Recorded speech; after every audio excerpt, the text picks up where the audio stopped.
Bueno, muy bien, cuando faltan 9 minutitos para la finalización de nuestro programa, está en línea para conversar con nosotros la concejal Silvana Teiza, la concejal muy activa, ¿no?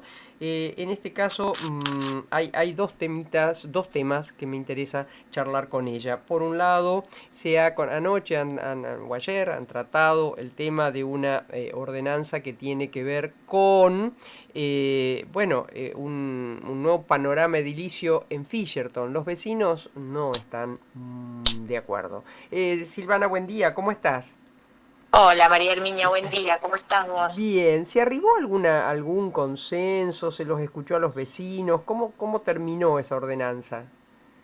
Bueno, mira María Herminia, esta recordemos que es una ordenanza que fue un mensaje del intendente que se presentó ya hace un año prácticamente, cuando recientemente estaba asumiendo yo, pero nunca habíamos logrado tener un tiempo de debate, de intercambio. De hecho, en nuestro interbloque, que somos dos concejalas que integramos la Comisión de Planeamiento, habíamos hecho propuestas de modificatorias eh, para nutrir la ordenanza, para entender, qué sé yo, que era mejor, había cuestiones que podíamos mejorar si podíamos darnos ese tiempo de debate entre los concejales y concejalas. La realidad es que nunca se nos habían hecho devoluciones desde el Ejecutivo sobre esa propuesta de modificación, hasta en los últimos días, donde los vecinos empezaron a ver de que se iba a aprobar una ordenanza de la cual ellos no estaban para nada de acuerdo.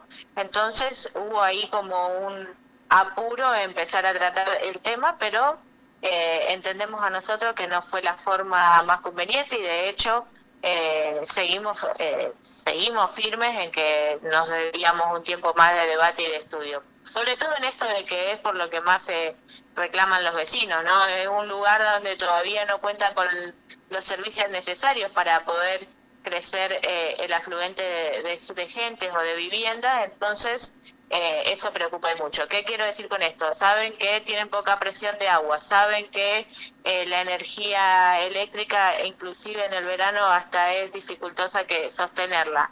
Y además es una zona que en muchísimos de sus espacios no cuenta con cloaca todavía. Mm, Entonces, incrementar la cantidad de viviendas, incrementar la cantidad de usos, que es lo más preocupante que nos está teniendo hasta ahora, es la verdad que bastante complejo. Es decir, cuando nos referimos a los usos, es que hoy donde hay una casa se puede habilitar que pueda haber una escuela, un hospital, claro.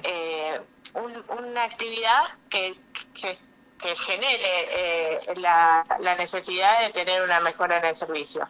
Ujú. Entonces, fue así que nuestro interbloque decidió no acompañar esta normativa, porque consideramos que no se le prestó la atención suficiente ni a lo que reclamaban los vecinos, ni a las condiciones edilicias con las que cuentan, y además no fue debatida con el tiempo que ameritaba.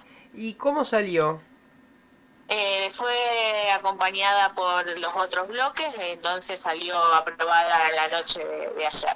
Claro, sí, sí, escuché que había salido aprobada.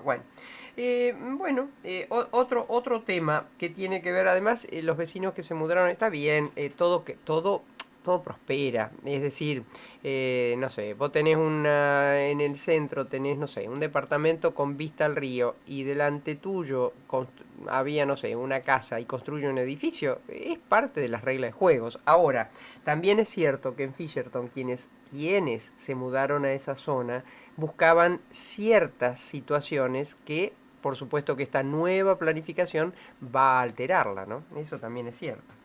Sí, pero además de lo que es la edificación, que es lo que más a Claro, lo mejor se sí, escuchó de decir de los vecinos, que hoy donde hay una casa se puede hacer un edificio de planta baja y 3 pisos.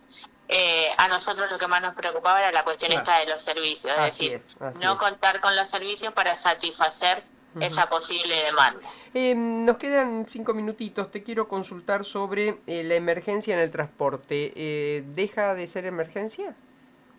Mira, nosotros estamos en una emergencia de transporte, una ordenanza que así lo dice desde el año 2020 por lo que fue la pandemia. A Sí. nuestro entender, una ordenanza que debía dejar de tener vigencia ya desde comienzo de año, cuando la actividad en la ciudad volvió a la normalidad 100%. pero bueno, no hemos logrado nunca que así lo entendiera el Ejecutivo Municipal. Ahora nos encontramos en el mes de noviembre cumpliendo 2 años de esa ordenanza, lo que hace que tenga que dejar de tener vigencia, porque así lo decía en uno de sus artículos, que solamente iba a durar hasta que se llegara la cantidad de pasajes vendidos prepandemia o cumpliera los 2 años. La realidad es que los pasajes podrían haber sido inclusive hasta superado esa cantidad de pasajes prepandemia si hubiéramos tenido la cantidad de coches en la calle que realmente se necesitaban. Hoy tenemos un sistema público que la verdad que deja mucho que desear, faltan muchísimos coches en la calle, las frecuencias son muy extensas, hay líneas que a veces tenés que estar entre 40 y 50 minutos esperándola en una parada, y además con la incertidumbre de saber que si realmente va a venir o no, porque ni siquiera funciona como debería la aplicación que te dice cuándo llega el colectivo.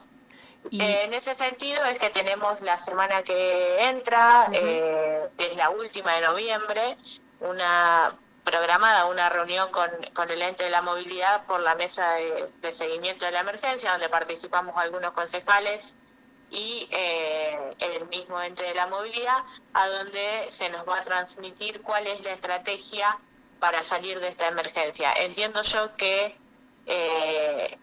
vamos a salir de la emergencia porque realmente es lo que se necesita y además lo que corresponde, pero la verdad que vamos con muchísima incertidumbre porque nadie hasta el momento desde el Ejecutivo nos ha transmitido cuál es la estrategia, pese a que en distintas oportunidades hemos presentado expedientes solicitando un pedido de informe, por ejemplo, para ver cómo tenía programado salir de la emergencia, volver con el sistema a la normalidad, porque recordemos que hoy, por culpa de esa emergencia, o por esta emergencia, no sé si culpa, el intendente estuvo facultado a, por ejemplo, fusionar unidades, cambiar recorridos, cosa que dificultó muchísimo a los usuarios y usuarias que en el día a día necesitan del servicio.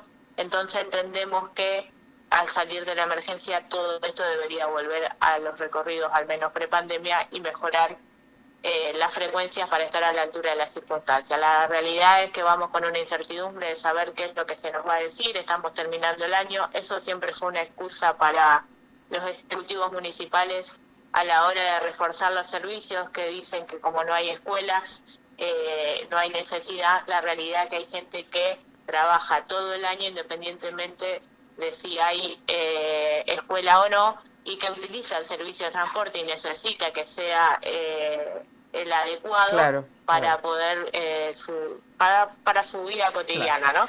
Silvana, como siempre, un gusto. Muchas gracias, un abrazo grande. No, gracias a vos, María Herminia, el gusto es mío, un abrazo grande, que tengas un buen día. Gracias igualmente, la concejal Silvana Teiza.